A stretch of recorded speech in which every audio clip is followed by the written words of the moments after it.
പ്രകൃതിയിൽ നമുക്ക് ചുറ്റും കാണുന്ന നമ്മൾ നിസ്സാരമെന്ന് കരുതുന്നതുമായ അമൂല്യമായ ഔഷധ സസ്യങ്ങളുടെ ഫലങ്ങളും വേരുകളും ഇലയുമൊക്കെ ഒറ്റമൂലിയായി ഉപയോഗപ്പെടുത്താം.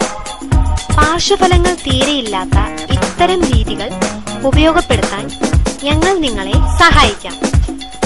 എന്തെന്നും ഏതെന്നും അറിയാത്ത മരുന്ന് വിഷം പോലെ, തീ പോലെ അപകടകാരിയാണ്. അറിയാവുന്ന മരുന്നുകൾ അമൃത് പോലെയാണ്. അതുകൊണ്ട് തന്നെ ഞങ്ങൾ നിങ്ങൾക്ക് പരിചയപ്പെടുത്തുകയാണ്. വായ നല്ല മണമുണ്ടാവാൻ നിങ്ങൾക്ക് ചെയ്യാൻ കഴിയുന്ന പൊടിക്കൈകൾ ഇതാ.